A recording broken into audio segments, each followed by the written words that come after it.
relate to a question I got from one of my commenters. She said, how can I feel elevated emotions like wholeness when I can't actually feel it? She really wanted to feel a sense of wholeness like Joe Dispenza asked people to do in his meditations.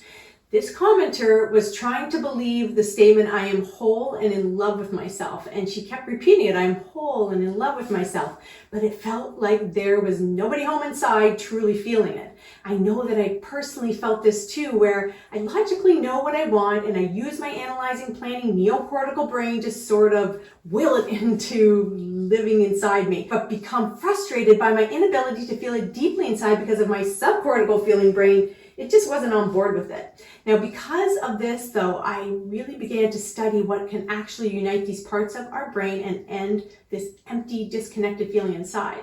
Like, I bet for you, you know how smart it would be to really feel and embody loving emotions like wholeness, but you may not seem to have the template inside of you to actually do it. Thankfully, all of my personal and professional practices have led me to deeply understand and solve this common yet huge issue. And yes, a consistent meditation practice helps a ton. But what I'm going to provide today will help give you waking conscious knowledge and a practice that allows unknown, stronger parts of you to start to take the lead in your life. So you will ultimately feel less abandoned and more connected within. Okay, so this is what I'm going to do. First, I will structure the issue by giving you 2 reasons why it can be hard to feel elevated emotion, and then give you 2 concrete methods for how you can actually start feeling these emotions, especially that feeling of wholeness. So let's first set the framework for why you can't just feel what you want to feel. Number 1, you need to know that a feeling like wholeness is a state of being, and who you are being is based on who you think and feel you are right now. And who you think and feel you are right now is usually not based in what I would call the true you. Covering up true you happened out of necessity because it didn't feel safe to be you when you were growing up. You had to become at least somewhat protective of your genuine self to lessen feelings of shame and blame and things like devaluation and hurt when you were a kid. It was like something unconscious inside of you said, tuck that true self away and present something else. Sure, we don't feel whole, but we are doing what will allow us to survive in this world. Maybe you can notice how lovable that little you who just wanted to feel safe, seen, and accepted as is, ended up feeling vulnerable and needing to conform to things they wouldn't have chosen if they felt accepted and loved unconditionally, flaws and all. And maybe you can notice that even to this date, who you are being is still influenced by your old program patterns and beliefs. And inside those beliefs, it might include the idea that you aren't worthy to experience elevated emotions.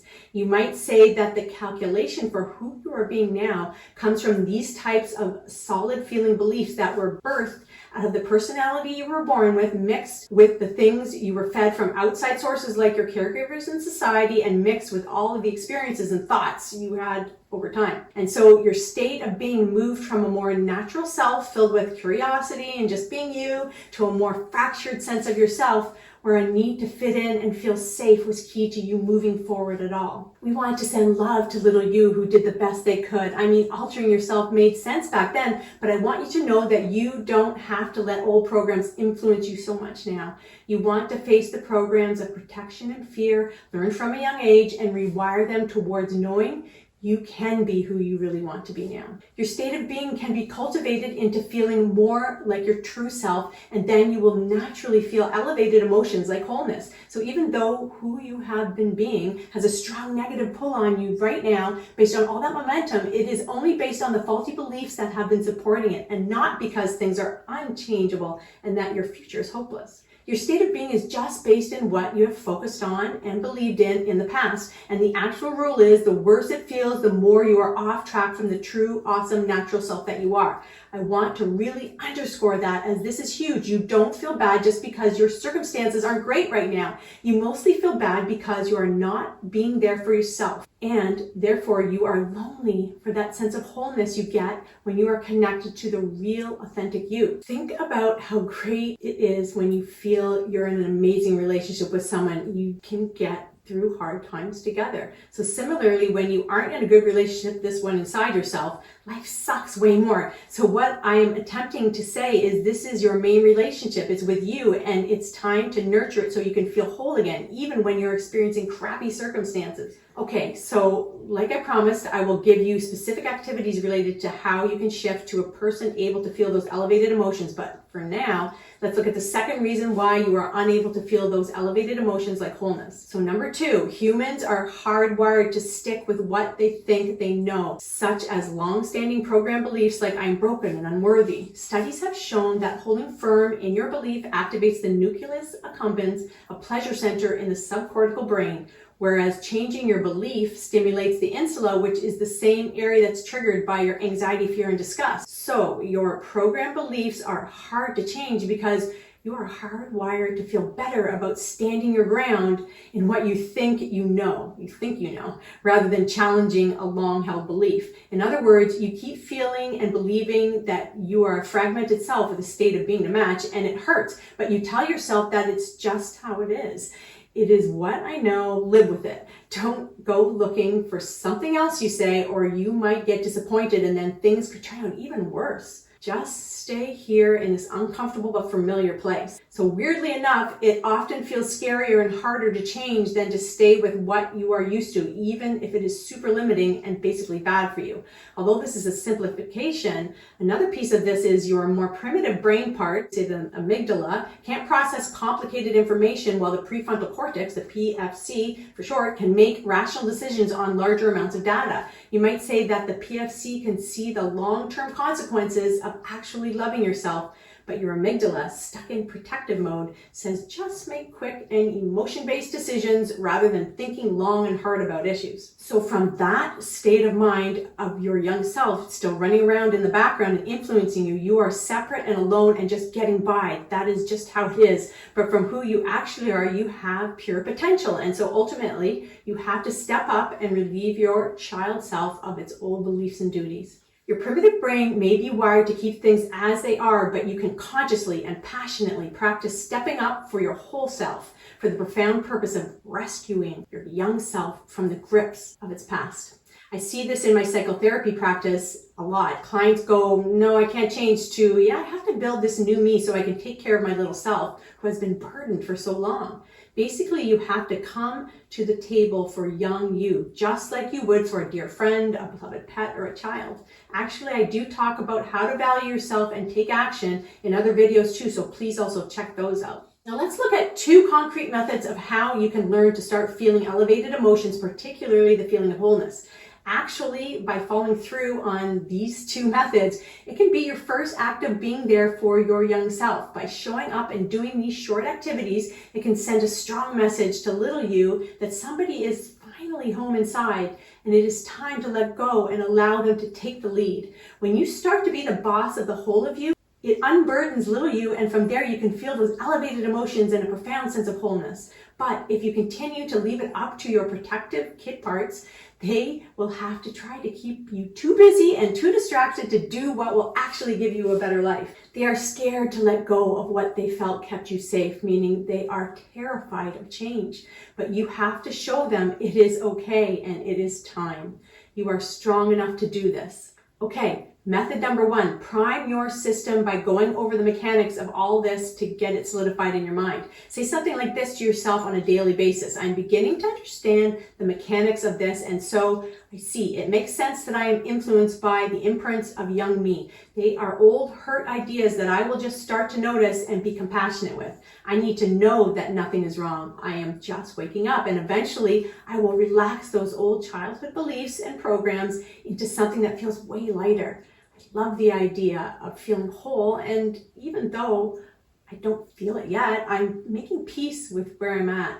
And you know what? I like the idea of accepting myself as is and soothing out the scared parts of me because I'm not broken. I'm just shifting into something new, and it's safe and smart for me to do this. I can actually say that I shouldn't even feel whole yet. I should just be me here, now, feeling however I do.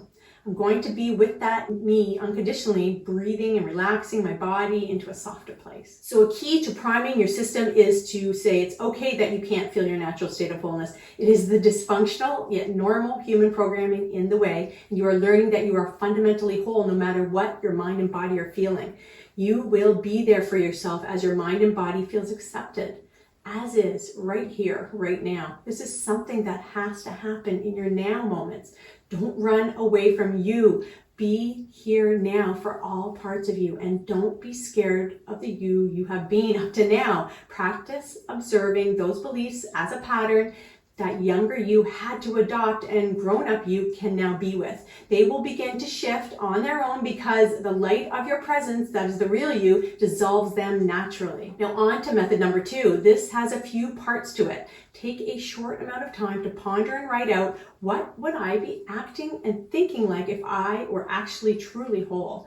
Is there such a thing as that me? If it's hard for you to maybe try to recall this, like in an elevated emotion that you had, it could be anything like a pet that made you smile or something, then tune back in and say, if I was whole, I would feel like maybe comfortable, strong, relaxed, or excited, or whatever comes up for you. Write it down. Then tune into being that you here and there throughout your day. And see how long you can hold the feeling when you brush your teeth or something, or whatever you're doing during your day. Catch yourself feeling something good and multiply it, saying, I'm feeling kind of relaxed right now. This is the real me, and I am excited to get to know that feeling even more. And now this next part is the really big piece too. So also throughout your days ahead, practice noticing the negative emotion you get when you are acting like the opposite of these words that you wrote down. You see, your system has a sort of GPS navigation that has the coordinates input, so it can take you there.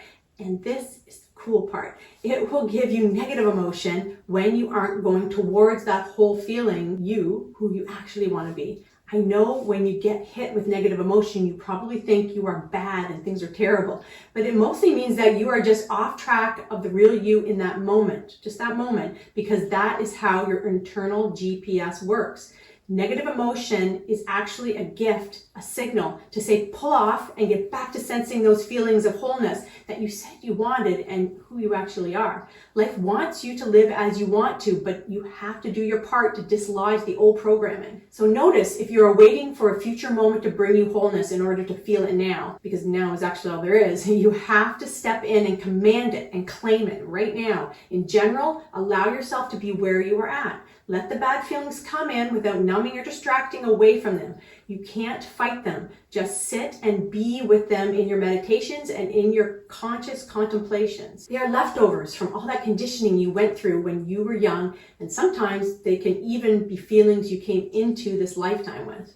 Your job is to witness them while your body and mind internally battle with them as they will. Can't control that. You are not the mind or the body. You are the one watching your mind and body and the one directing them with your conscious presence. I also want you to look at who you are identified as and how that story is trying to live through you. All this is normal and part of the releasing process, so don't fight with it as if it shouldn't be there. You are way bigger than your story. The internal fight with the old pain and worn out beliefs will exit your system. I've done this work and I know this process intimately. Eventually your system will shift naturally because you were there allowing the light of presence to come in. Your system is ready for you to support alchemizing and transmuting you into a state where you can see that you are actually whole, even if you are still in turmoil within, meaning your mind and body are shaky. You are sending love to those parts and reminding them you will not abandon them and that you won't give in to these old scared states of being any longer. Over time, you will start to feel more and more whole as the awareness of true you moves into your whole being.